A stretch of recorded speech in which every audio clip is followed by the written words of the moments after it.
Alright, everybody, welcome back to Body Slam the Competition. Of course, my name is Chris Adams, your wonderful host. Who else would it be? As you can see, we're in a new location now. We finally got settled in the new home. The headache and the hassle to move is out of the way. And I have a little bit of a new background. I'm out of the bedroom where I normally was, seeing the awesome picture of the bed back there. I know everybody loved seeing that. To what you see now, which is part of my collection and what I have, some of my figures. WWE figures, of course, lining a shelf there and a few behind me here. You won't always see this background. This is just a part of one you're seeing today.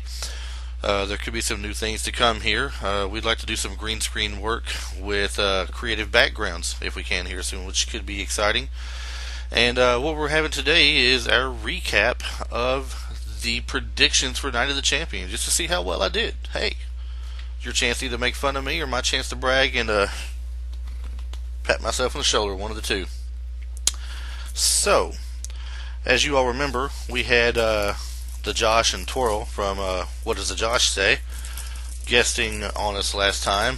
They were basically putting in their predictions and their 2 cents on how they thought it would go. And I'm sure Josh in his own mind thought he did fairly well. I mean, he was definitely talking it up. In the video that he has sent to me that we're going to include here for you to watch in a moment for his follow-up on what he did.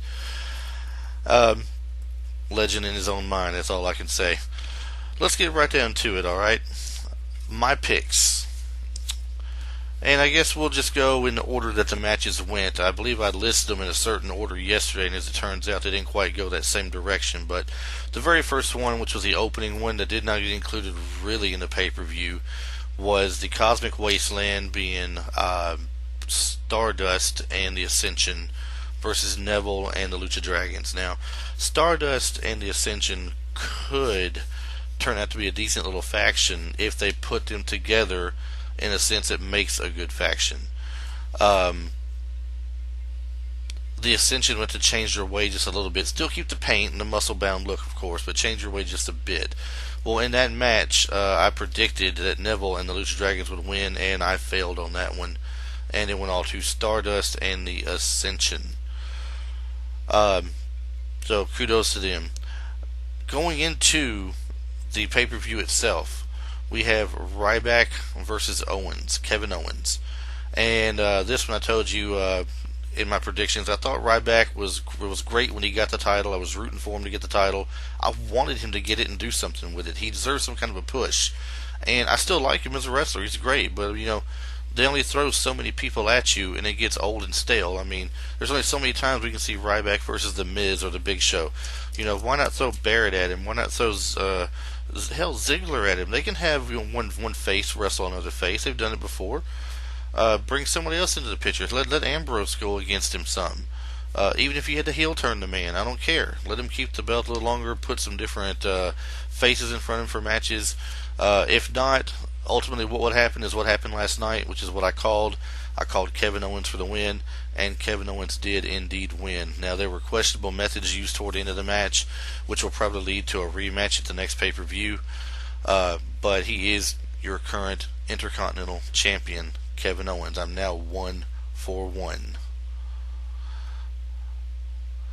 So, next we've got Dolph Ziggler and Rusev. The angle that I wish would just end. And I know I pulled for I said Rusev was going to win. I did. I stand by my decision. I wish he would have won.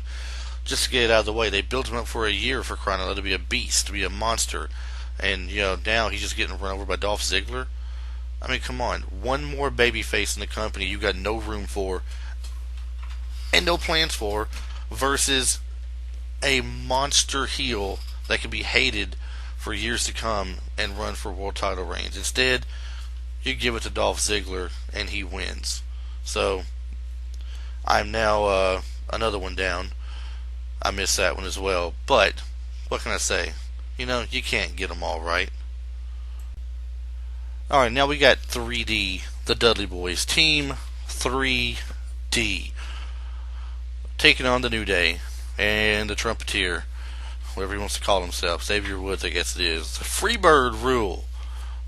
Who's going to defend tonight? Well, as we know, Xavier Woods too busy blowing his trumpet to get out there and wrestle, so we got Big E and Kofi Langston defending against the Dudley Boyz. Pretty good match. Dudley Boyz match up well against them.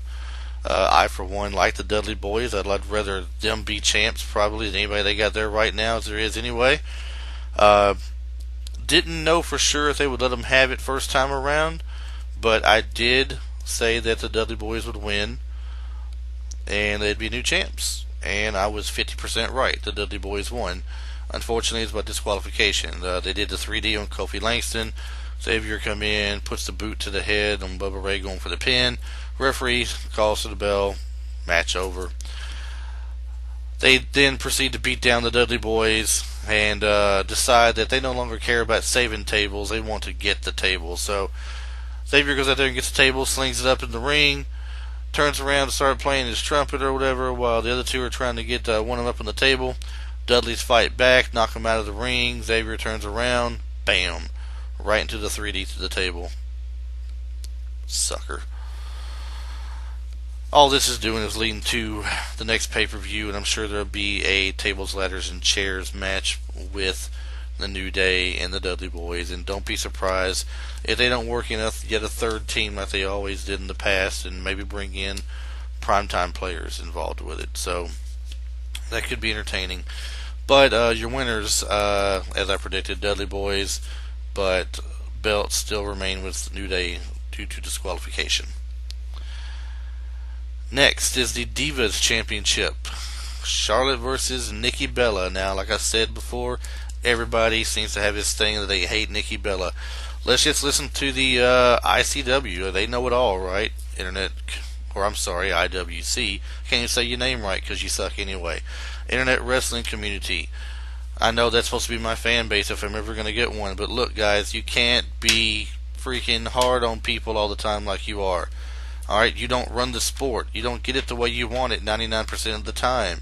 They're going to do what they think is best for business and what makes things go right, or what just, gets your underwear in a knot. One of the two, 3, 4, whatever. They're not always going to do it the way you want it. So you can complain about John Cena being champion 15 times, trying to go for 16. You can complain about Nikki Bella breaking AJ Lee's streak. Who cares? She quit.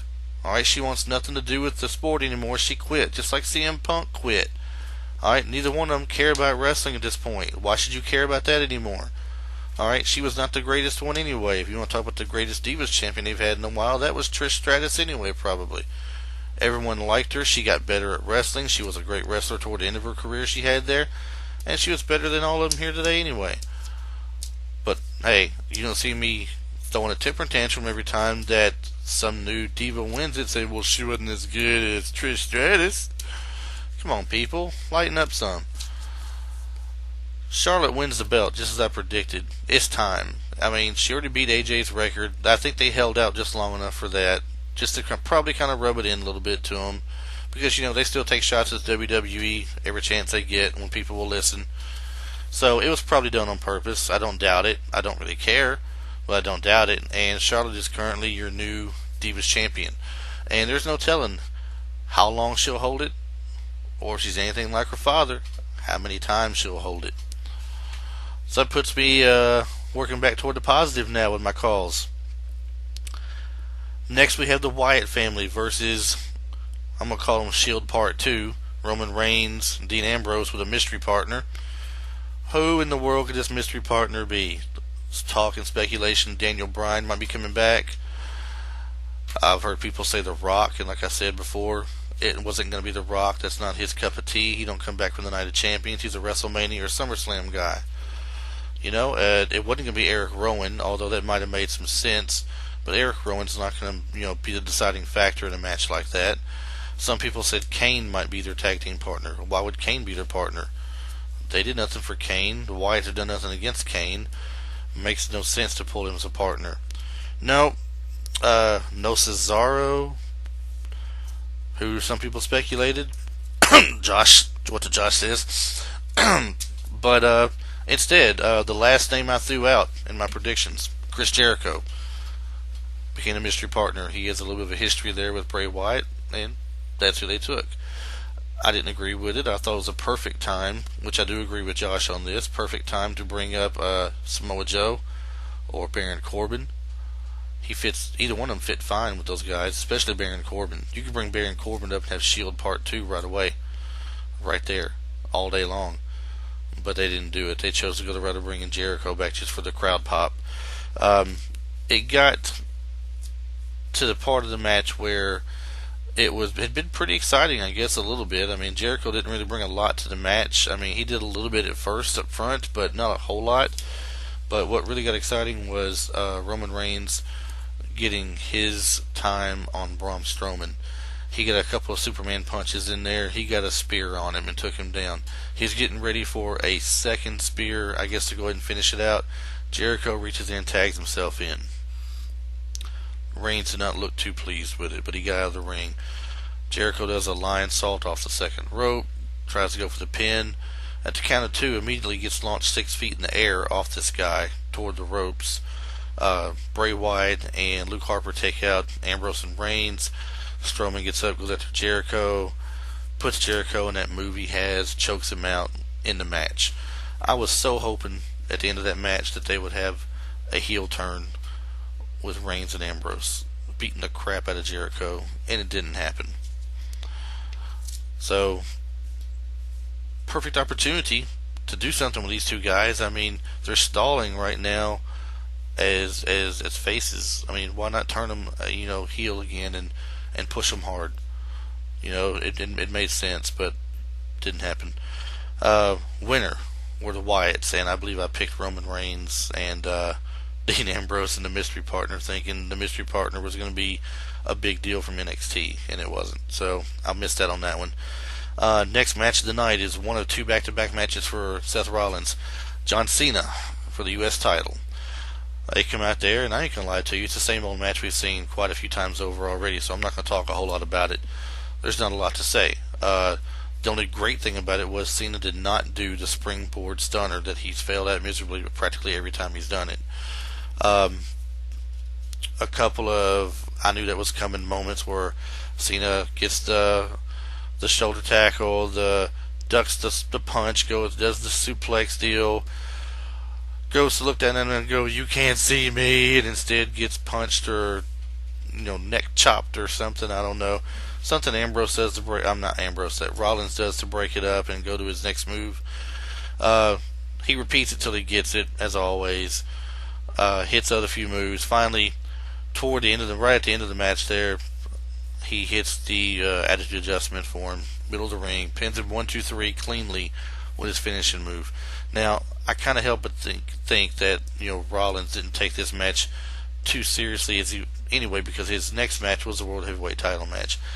Why bust your tail for a U.S. title when you're still in control of the world title? That being said, as it was over with, he grabs his World Heavyweight title and decides to say, "The heck with it, I've had enough. I'm not doing this no more, I'm leaving." So he goes to leave. Cena confronts him and says, "No, you can't do this. You got one more match to go." AA's him right there on the floor, throws him back in the ring. Sting's music hits and he comes down. They had a pretty good match. I liked it. Rollins is a great athlete, and he plays a great heel. And he'll play a great face one day, too, when given the chance. But right now, he is what he is. And he needed this match to solidify the fact that he can win on his own without the help of the Authority. And he got that chance, and at the end of it, did win the match. However, it didn't go, I don't think, as they planned on it. I think they had to do an alternate ending, because Sting goes to duck a clothesline and just falls flat down like he's falling out. And they don't know what's wrong with him. They'd have the medic check on him and everything, and by the time it was done, he got up and they fought maybe 2 more minutes where Rollins went for a pedigree right away and Sting pulled his legs out from under him for a scorpion deathlock, and Rollins works his way to the ropes and gets out of it, and then they repeat the same process again. He tries to put him in a pedigree. Sting pulls him down. He's going to go for another one, but instead gets rolled over for a quick 1, 2, 3. And normally when you see something like that, you know it's an alternate ending, and it's not how it's supposed to be. And Sting, as we find out, truthfully did get hurt. When Ambrose did his deal where it looks like he's going to do the power bomb, but he runs and throws them into the turnbuckle. Sting had landed hard on his back there and had hurt his back in a way. Tried to continue the match and finish it out for the fans. Just got hurt and couldn't do it anymore, so they had to end it. So that being done and over with, Rollins is celebrating. Here comes Sheamus' music. Sheamus is going to cash in. He's coming down to the ring, gets in the ring, does the brogue kick, knocks him flat out, trying to get the referee to start the match, ring the bell so he can cover him for the pin. And before he can do it, Kane's music hits. Down comes Kane to the ring. I'm talking full gear on, red mask, the full red and black attire. Comes down there, choke slams him once, looks at him, thinking about doing it again. Sheamus has encouraged him to do it again. Do it one more time, man. Do it one more time. Takes his own choke slam for his trouble for running his mouth. Kane gives a sign for it's over with. Picks up Rollins, tombstone pile driver, in the show. Show goes off with Kane standing over him, looking down at him as he lays there, knocked out practically, clinging onto his title. So tonight should be a very good Raw, based on what we've seen last night, and I'm kind of excited to get to see some of it if I can. And I'm going to go ahead and play the segment now from Josh doing his recap, and I hope you guys enjoy it. Once again, Josh, he's a great guy. We exchange barbs with each other all the time, but he really is a great guy. He's going to have a great show. You're going to see more from us together in the future. Subscribe to my channel, obviously. Subscribe to his. It's going to be great. You can visit us also online or our blog, bodyslamthecompetition.com. We're also located on Facebook. Just type in the term Body Slam the Competition. You will find us on there. And we also have Pinterest, and we are at Twitter, Body Slam the Comp. Wouldn't take the whole word. So look us up. Join us in all aspects there. Keep up with us. Let's get some good conversations going. Because like I said, this is our wrestling community. We can be a better internet wrestling community than what's out there now, crying and moaning all the time. Let's make this a better place than that, and let's just discuss wrestling. Hey, if you don't agree with me, tell me. I don't care. We can discuss it. We can argue it, but we're going to do it in a good fashion. Alright, until next time, man, I hope you guys enjoyed the show, enjoyed the talk. I know I did, and look forward to doing it with you again for a Raw recap later tonight. Have a great night. Chris out.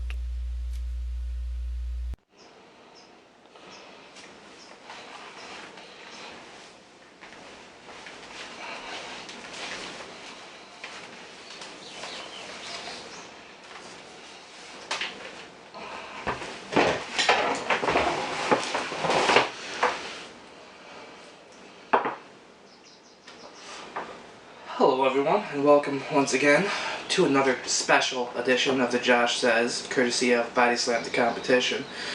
As you know, Mr. Adams, myself, and Twirl did a little bit of a collab prediction for Night of Champions.